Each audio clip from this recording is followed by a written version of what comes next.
A warm welcome to all of you who are watching this. Thank you for your presence. Thank you for tuning in to this channel, the Mental Health 101 channel. As always, I'd like to express a warm gratitude to all of you and just to thank you for the support. But over and above that, I would also like to urge you or to ask you to be able to subscribe to this channel as a way of supporting me and also as a way of supporting yourselves through the knowledge that you get from some of the clips that I upload, and so that you are not able to miss a single episode of those clips that I upload. Thank you very much. And before we proceed, I just like to introduce myself. My name is Moses Omindo. I'm a mental health consultant. I'm a mental health advocate. I'm a counseling psychologist. I'm a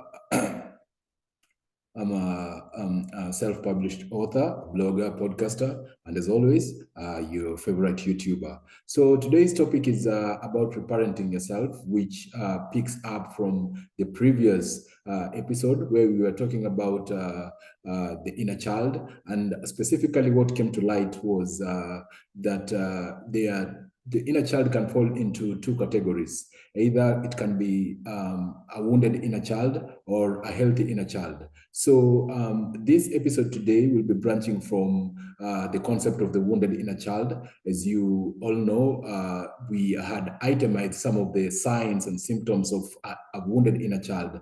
And also we had emphasized on the point that having a wounded inner child is likely to affect your life, is likely to affect how your day-to-day lives and also other aspects or elements of your life, like your relationship, your job, your work, how you relate to yourself and how you relate to others, and a host of so many other things. And as I had promised in that previous episode, was that I would follow it up with how you can be able to heal your inner child so that you are able to live your best life, so that you can be able to live a life that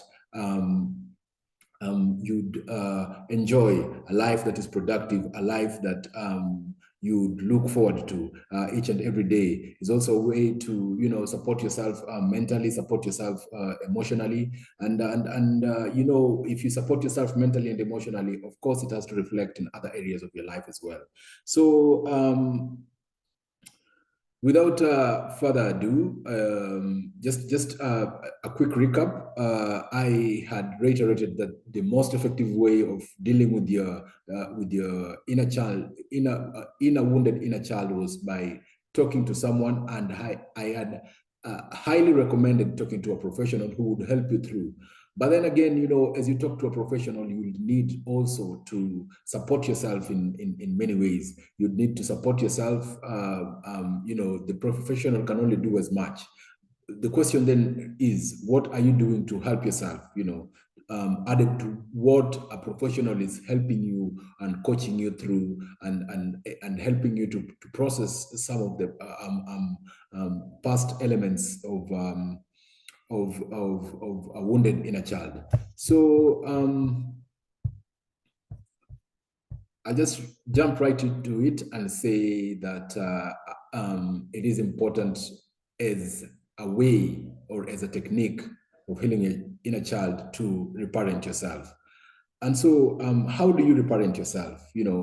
Because an inner child, a wounded inner child, is most likely a signal of failure by your primary caregivers, be it parents or guardians or whoever. And so reparenting yourself is a way to address some of these voids that maybe you might have suffered, or some of these wounds that might have been inflicted on you emotionally during the said time. So what are some of the ways of reparenting yourself? One of the ways of reparenting yourself is by looking at what you missed out during your childhood. It is important to have a moment of self-reflection and introspection and learn about what you missed out on as a child and how it affected you. Ask yourself, what are some of the childhood experiences that you missed out? And even as you ask yourself this, follow it up by how can you make it up for these childhood experiences? By being able to address these experiences, you are able to, help yourself on this journey to healing. So this is one significant aspect that as somebody who's intent on healing the inner child, you should be able to look at some of these experiences in order to address them so that you can, get past that and move on with your life. The second way on how you can you parent yourself is by connecting to your inner child. And I'd highly recommend this, that you try and connect to your inner child. And this can be done most effectively by being playful. By being playful, both in action and in your demeanor, you not only connect with your inner child, but you're able to work through and process any bitterness or resentment that you might be holding within. Our next point is on letting go of the past. You hold on to all these sad, traumatic memories of the past. It's time. It's time for you to let go of the past, let it remain where it belongs, and set your sights to the future. I know it's easier said than done, but what's most important, the underlying word here is that it's doable. It might be difficult, but it's doable. So learn to let go of the burden, shame, and guilt that holds you from the past. Because it is important to realize that none of that baggage was yours to carry, and none of it was your fault. Whatever you underwent was not your fault. It was just, you found yourself in such circumstances, and probably, the people handling you by then didn't know any better as well. So it will help if you look at things from this perspective, that the people who are doing this, they didn't handle you as well, and so let it go so that you're able to fully enjoy your present. Another aspect is learning to reparent yourself. As I had said, learn what your parents couldn't teach you. Things like healthy boundaries, having healthy boundaries. This is something that misses from most families, and we tend to carry it into our next relationships and into, our marital relationships, our relationships with others, having unhealthy boundaries, having rigid boundaries, and it is important to learn how to cultivate healthy boundaries, and also the element of effective communication. We ought to learn how to effectively communicate. It is very important. I see people who they pass messages subtly. They pass messages, through actions. Somebody would guilt trip or ghost you from nowhere instead of saying what actually or really bothers them. It would help, it would go a long way to say what you feel. Don't hold it, don't suppress it, and then start acting in weird ways, in a way that the other person cannot be able to translate what it is that you want to say, what it is that you're going through. So this is one element that I would highly recommend that you need to look into. Frustration tolerance. We need to learn how to tolerate frustration, not to let it overwhelm us. Don't be overwhelmed by frustration.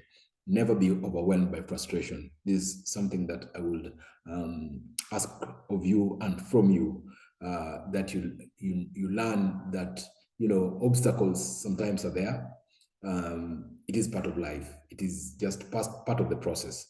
So rather than being overwhelmed and acting out when it happens, it is important for you to have a firm grip on what's actually going on and how you can handle it in a better way.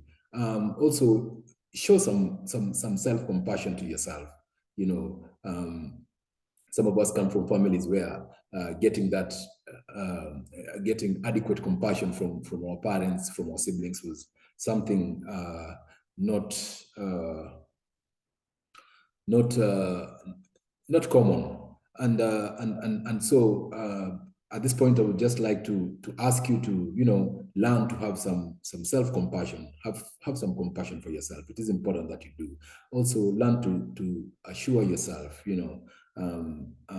We didn't get this from some of us did, yes, but there's some people who didn't get self-reassurance, and so they end up walking around with a poor self-image of themselves and limited confidence and limited self-belief. And so these are some of the areas that you need to look into. And finally, learn to emotionally regulate. Don't let your emotions overwhelm you. Learn to, be in charge of your emotions. Don't let your emotions do the talking for you or do the action for you. Learn to keep your emotions in check, and you'll find that you are able to handle things in a better, more appropriate way. Also of most importance while you're parenting yourself, learn to build a support system around you, create meaningful, supportive, purposeful relationship and networks. It is very important. You learn this when sometimes you're going through a difficult time or difficult period. It is bound to happen at some point in life, a depressive period. It is bound to happen in one way or another. So at this point, I just like to, encourage you to have, and by the way, I emphasize and kindly, just you could put an emphasis on meaningful, supportive, purposeful relationships. Do not just merge with any Tom, Dick, and Harry. Surround yourself with people who, are helping you to get better, and just understand that it should be a mutual thing, not just a relationship of taking. It should be relationships of taking and giving. So just get to understand this point. And also learn to fill the void. Fulfill the needs your parents didn't meet. Sorry, there was a typo there. Just fulfill the needs your parents didn't meet. Practice self-care and be more kind to yourself. Do nice things to yourself. In most of our relationships with our family members, it was more transactional, based on, if you do this, you're a good child. If you don't do this, you're a bad child. If you do this, you're a good person. If you don't do this, you're not a good person. And so we ended up looking at the world from the lens of a broken glass. I'd like to tell you that you are worthy of love. You're worthy of self-love. You're worthy of all the love. You're worthy of everything that you're meant to be. And just because you have made a mistake, just because you have shortcomings, doesn't necessarily mean that you're a bad person. Learn to differentiate the person who you are from the mistake that you've made, or the mistake that you made in the past. But overall, you're worthy as you are. Learn to give yourself these things. Learn to forgive yourself. Learn to be kind to yourself. Learn to become compassionate to yourself. And finally, I'd like to urge you to just accept yourself as you are, with all your flaws and imperfections. Don't try to be like another person simply because you've been told that that other person is better, or that other person is this and that or that. Accept yourself as you are, with all your flaws, all your imperfections. Be yourself in all ways, always, right? So that brings us to the end of this presentation. I once again just want to thank you all for taking your time to be here. And I once again want to ask you to just subscribe, like, is a way of support, and I'll catch you on the next one. Thank you. Be blessed.